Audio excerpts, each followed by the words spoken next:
ഇത് ഞാൻ പ്രതീക്ഷിച്ച ഒരു കോള് തന്നെയാണ്. ചിലപ്പോൾ നേരിട്ടായിരിക്കാം, അല്ലെങ്കിൽ ഫോൺ വഴി ഒരു ഭീഷണി ഞാൻ പ്രതീക്ഷിച്ചിരുന്നു. കാരണം സോഷ്യൽ മീഡിയയിൽ കൂടി അത്രമാത്രം തെറിവിളികൾ കേൾക്കുന്നുണ്ട്. പിന്നെ ഇതൊക്കെ പ്രതികരിക്കാതിരിക്കുന്നത് ഒരു മാന്യത കാത്തു സൂക്ഷിക്കുന്നതുകൊണ്ട് മാത്രമാണ്. നമ്മുടെ പോരാട്ടം എന്ന് പറയുന്നത് അവൾക്ക് നീതി കിട്ടണം, ഒരു പെൺകുട്ടിക്ക് നീതി കിട്ടണം. നമുക്കിവിടെ നടി നടൻ എന്നൊന്നുമില്ല. നമ്മളുടെ മുമ്പിൽ ഒരു പെണ്ണ്, ആ പെണ്ണ് കോടതിയിൽ ചെന്ന് ഏറ്റവും അധികം അപമാനിക്കപ്പെട്ട് പുറത്തിറങ്ങി വന്ന് അവൾ കരയുന്നു, എനിക്ക് നീതി കിട്ടിയില്ല, നീതിയിൽ എല്ലാവരും തുല്യരല്ല എന്ന് പറയുമ്പോൾ അതിനെതിരെയാണ് നമ്മുടെ പോരാട്ടം. അപ്പോൾ ഈ വിളിച്ച ആൾ, ഞാൻ ഇവിടെ വീട്ടിൽ കുറച്ച് പണിക്കാരൊക്കെ ഉണ്ടായിരുന്നു, കുറച്ച് ഇലക്ട്രീഷ്യൻ വർക്കൊക്കെ നടക്കുമായിരുന്നു. അപ്പോൾ കുറേ രാവിലെ മുതലേ കുറേ അധികം കോൾസ് വരുന്നുണ്ട്. സാധാരണ ഞാൻ ട്രൂ കോളർ നോക്കിയേ കോൾ എടുക്കാറുള്ളൂ. പക്ഷേ ഈ ഒരു വിഷയമായതുകൊണ്ട് ഐക്യദാർഢ്യം പ്രഖ്യാപിക്കാൻ കുറേയധികം ആളുകൾ വിളിക്കുന്നുണ്ട്.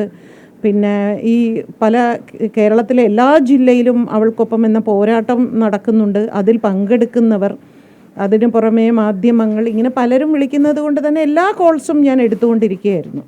അങ്ങനെ ഒരു കോൾ വന്നപ്പോൾ ഞാൻ പെട്ടെന്ന് എടുത്ത ഉടനെ കേട്ടാൽ അറയ്ക്കുന്ന രീതിയിൽ പച്ചത്തെറിയാണ് വിളിച്ചു തുടങ്ങിയിട്ട് പറഞ്ഞു, ഇനിയും നീ ദിലീപേട്ടനെതിരെ പറയുമോ? അപ്പം ഞാൻ പറഞ്ഞു, ഞാൻ പറയും, ഇനിയും ഞാൻ പറയും എന്ന് പറഞ്ഞപ്പോൾ, എങ്കിൽ ഇതിൻ്റെ മുഖത്ത് ആസിഡ് ഒഴിക്കും എന്ന് പറഞ്ഞാൽ ഒഴിക്കടാ എന്ന് പറഞ്ഞിട്ട് ഞാൻ കട്ട് ചെയ്തു.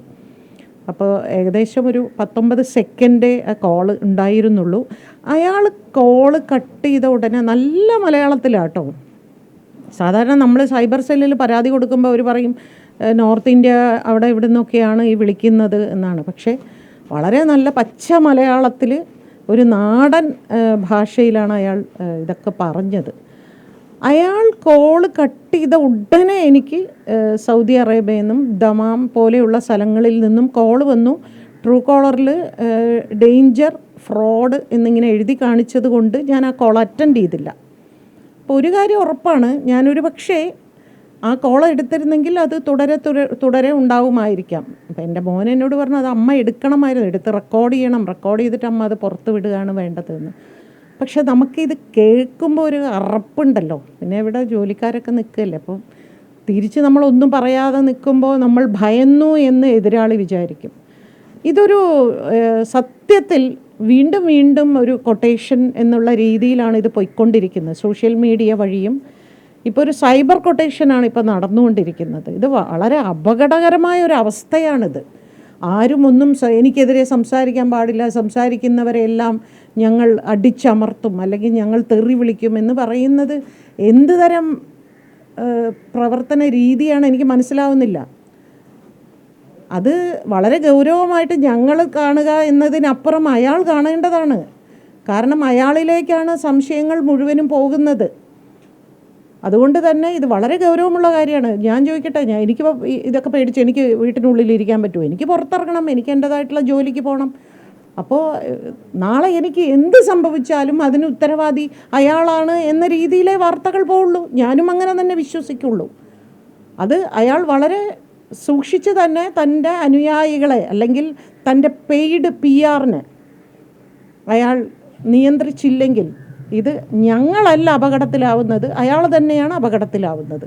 ഈ പറയുന്ന ഇനിയും നമ്മൾ പല കോടതികളിലേക്കാണ് ഈ കേസ് പോകുന്നത്. അവിടെയൊക്കെ ഇതെല്ലാം അയാൾക്കെതിരെ വരുന്ന തെളിവുകളായി വരും ഒടുവിൽ. ഇത്രയാണ് എനിക്ക് പറയാനുള്ളത്. പരാതി കൊടുത്തിട്ടുണ്ട്, സൈബർ സെല്ലിന് ഇപ്പോൾ ഞാൻ പരാതി കൊടുത്തിട്ടുണ്ട്.